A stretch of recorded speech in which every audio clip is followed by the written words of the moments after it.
Hello दोस्तों, आपके अपने YouTube channel AP sir Ballia में स्वागत करते हैं। आज लेकर आ गए हैं मोस्ट इंपोर्टेंट निबंध, जो यहां से आपको निबंध अब 9 नंबर में आने वाला है।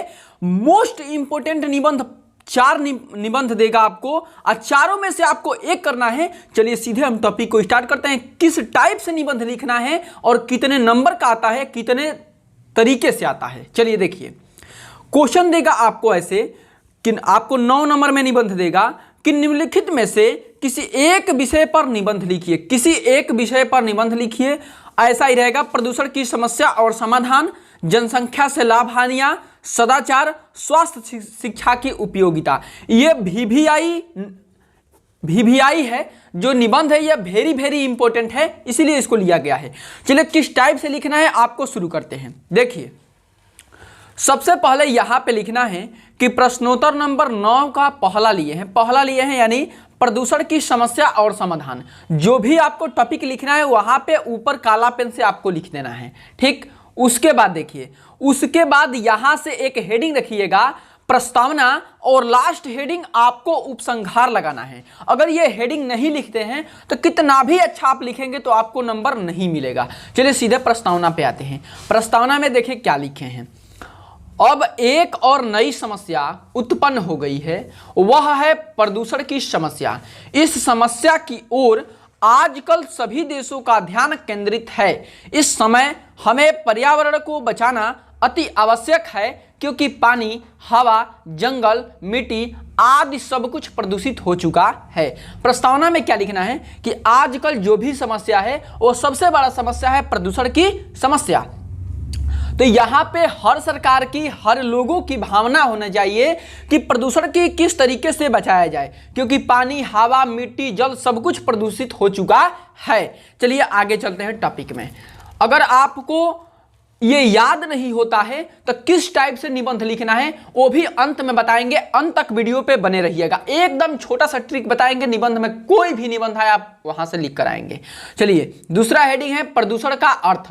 प्रदूषण का अर्थ आपको 9 नंबर में देगा, तो 9 नंबर में कम से कम 3 से 4 पेज लिखने का प्रयास कीजिएगा कि पेज के हिसाब से नंबर होता है, ठीक। चलिए देखिए, प्रदूषण का अर्थ, अच्छा वातावरण में ही हमारा जीवन संभव है। प्रकृति द्वारा पर्यावरण जीवधारुओं के लिए अनुकूल होता है। जब वातावरण में कुछ हानिकारक घटक आ जाते हैं तो वातावरण के संतुलन बिगाड़ देते हैं। इस प्रकार वातावरण के दूषित हो जाना प्रदूषण कहलाता है। आप सिंपल सा समझिए कि जो भी हम जीवन जीते हैं उसमें अच्छा वातावरण चाहिए, अच्छा शुद्ध पानी चाहिए, शुद्ध हवा चाहिए, शुद्ध आवाज़ सुनने को चाहिए, कम आवाज़ सुनने को चाहिए। तो हम क्या कहते हैं कि जो भी हम जीवन जी रहे हैं उसमें शुद्ध प्रकृति का हवा चाहिए, प्रदूषण चाहिए, मतलब प्रदूषण होना ही नहीं चाहिए। लेकिन आजकल क्या हो रहा है कि अधिक मात्रा में हवा, मिट्टी सब प्रदूषण हो जा रहा है और अनेक प्रकार के कूड़ा कचरा से प्रदूषण फैलता है, जो हमारे संतुलित अवस्था को क्या कर देता है, बिगाड़ देता है। चलिए नेक्स्ट टॉपिक पे चलते हैं। चलिए तीसरा टॉपिक है प्रदूषण के प्रकार। जो भी टॉपिक लिखवा रहे हैं आप लोग को एक ट्रिक बता रहा है कि पूरा ये टॉपिक हमें याद हो जाएगा, एकदम पूरा टॉपिक याद हो जाएगा। प्रदूषण के प्रकार, आजकल के वातावरण में प्रदूषण इन रूपों में दिखाई देते हैं। प्रदूषण के प्रकार के मतलब कि प्रदूषण किन किन रूपों में दिखाई देता है। चलिए सीधे इसमें पढ़ते हैं। चलिए पहला है, कौन नंबर लगाइएगा कि वायु प्रदूषण। किस प्रदूषण में है तो वायु प्रदूषण में लिखना है इसमें कि वायु हमारे जीवन का स्रोत है। आप लोग समझते होंगे कि बिना वायु के किसी का भी जीवधारी हो या पेड़ पौधा हो या कोई भी हो, बिना हवा के जीवित नहीं रह सकता। प्रत्येक प्राणी के जीने के लिए वायु की आवश्यकता होता है, परंतु कोई भी जानवर या मानव का शरीर शव को खुले अवस्था में फेंक देते हैं, जिससे वायु प्रदूषण होता है और अनेक प्रकार की बीमारियां फैलती है। क्या होता है देखिए, इस समय जो हमारा जीवन है या किसी का भी जीवन है, जो सजीव है, उनको वायु लेना, हवा लेना अति आवश्यक होता है, नहीं तो उनका जीवन टिक नहीं पाएगा। लेकिन आजकल क्या हो रहा है कि जो भी हमारे मानव का शरीर है, पक्षी का है, जानवर का है, जो शरीर है, वो लोग क्या करते हैं कि बाहर खुले में फेंक देते हैं। जो भी जानवर मरते हैं उससे क्या होता है कि वो सड़ता है, गलता है और हमारे वायु में फैल जाता है, जिससे हमारा वायु क्या होता है, प्रदूषण होता है और पूरी वायुमंडल भी प्रदूषण हो जाता है। चलिए सीधे अगला टॉपिक पे चलते हैं। दूसरा है ख नंबर, जल प्रदूषण। जल किस प्रकार से प्रदूषण हो रहा है? देखिए, जल को जीवन कहा जाता है। जल को क्या कहा जाता है? जीवन कहा जाता है। ऐसा माना जाता है कि जल के बिना किसी का जीवन संभव नहीं है। यह माना जाता है कि किसी भी जीव जंतु, पेड़ पौधे को जीवित रहने के लिए जल अति आवश्यक है, परंतु कोई भी जीव जंतु का शव पानी में फेंक देते हैं जिससे पर्यावरण प्रदूषण हो जाता है, अर्थात जल प्रदूषण हो जाता है। आपको और बढ़िया से समझा रहे हैं हम कि जल क्या है? जीवन है। किसी भी प्राणी के लिए जल जीवन है। आप अगर एक वृक्ष भी लगाते हैं, उसमें जल नहीं पड़ता है तो वृक्ष कुछ दिन बाद क्या हो जाता है? मुरझा जाता है, यानी सूख जाता है। तो जल को जीवन कहा जाता है। ऐसा माना जाता है कि जल क्या है? जीवन है। और बात आता है कि इस समय जो भी जीव जंतु मरते हैं, अधिकतर देख रहे हैं कि गंगा में चाहे यमुना में, जो भी नजदीक पास में है, लोग क्या करते हैं कि जानवरों का शव, मानव का शव, मनुष्यों का शव क्या करते थे? फेंक देते हैं। वो पक्षियां खाती है और सड़ता है, गलता है, जिससे क्या होता है? जल पूरा प्रदूषण हो जाता है। और प्रदूषण के साथ साथ जो भी हमारे पानी टच में आता है तो हमारे शरीर पे अनेक प्रकार की बीमारियां फैला सकता है। ठीक, इसी को बोलते हैं जल प्रदूषण। अगले टॉपिक पे चलते हैं कि प्रदूषण की समस्या तथा इसमें हानियां क्या है। जब प्रदूषण होता है तो किन समस्या से होती है और इसमें हानियां क्या होती है, क्यों यह समस्याएं बढ़ती है? चलिए चलते हैं। देखिए, इसमें लिखना है कि बढ़ती हुई जनसंख्या और औद्योगिकीकरण प्रदूषण का प्रमुख कारण है। इसका कारण क्या है कि जनसंख्या में वृद्धि हो रहा है और औद्योगिकीकरण माने कल कारखाने ज्यादातर खुल रहे हैं। इससे क्या हो रहा है? कल कारखाने धुएं, कचरे के बहाव से अनेक प्रकार के विषैले गैस निकलते हैं और जिससे मानव तथा जीव जंतु के स्वास्थ्य पर प्रभाव पड़ता है। इसी के वजह से आजकल अनेक प्रकार की बीमारियां, कोई अपंग होता है तो कोई बहरा, किसी के आंखों से दिखाई नहीं देती है, तथा कैंसर, टीबी, इन सभी का मुख्य कारण है विषैला वातावरण।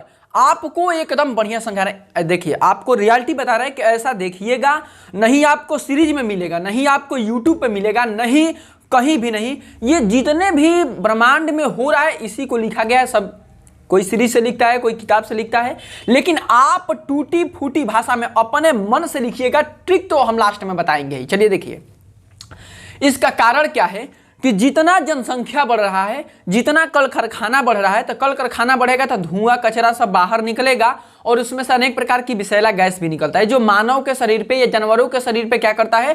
प्रभाव डालता है। उससे उनके अनेक प्रकार की बीमारियां होती है, जैसे में कैंसर हो जाता है, टीबी हो जाता है, हैजा हो जाता है, कोई अपंग हो जाता है। अपंग बोलते हैं जेनेटिक्स के कारण होता है, लेकिन जेनेटिक्स के कारण तो कम, लेकिन विषैले गैसों के कारण ज्यादातर होता है।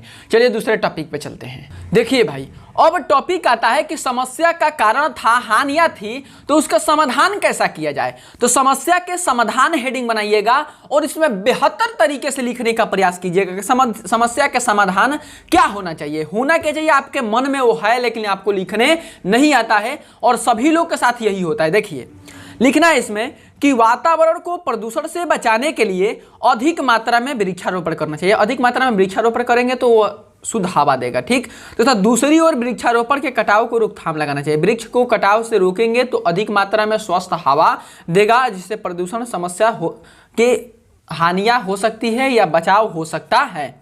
कारखाने और मशीनें लगाने की अनुमति उन्हीं लोगों को दी जानी चाहिए कि जो कचरे तथा धुएं को निकालने की व्यवस्था कर सके।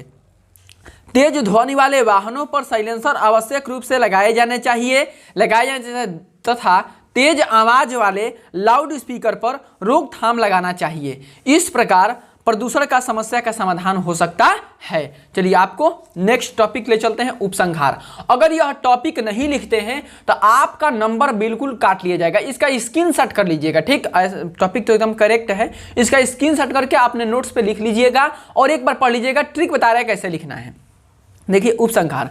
खुशी की बात यह है कि भारत सरकार प्रदूषण की समस्या के प्रति जागरूक है। हम खुश यह है कि हर एक देश में जो भारत की सरकार है अधिक मात्रा में प्रदूषण को देखते हुए उस पर जागरूक है और उसने सन 1974 ईस्वी में जल प्रदूषण निवारण के अधिनियम लागू किया। अधिनियम क्या किया? लागू किया। वनों की कटाई रोकने के लिए कठोर नियम बनाए गए। अगर कोई आदमी वन को काटता है तो उन पर कोई कड़ी कार्रवाई कर सकते हैं। यह भी प्रयास किया जा रहा है कि अधिक मात्रा में वृक्षारोपण किया जाए और लोगों को यह सूचित किया जा रहा है कि अधिक मात्रा में वृक्षारोपण करो तथा कूड़ा कचरा कूड़ेदान या उचित स्थान पर ही रखना चाहिए। सरकार देखिए इस पे लेकर बहुत सचेत है कि जो भी प्रदूषण की समस्या हो रही है उसको दूर किया जाए। और दूर कैसे करेंगे, तो वनों की अधिक मात्रा में रोपण किया जाए, लोगों से सचेत किया जाए कि आप कूड़ा कचरा कहीं पर न फेंकें, उचित स्थान पर फेंकें जहां से वो अलग स्थान पे जा सके।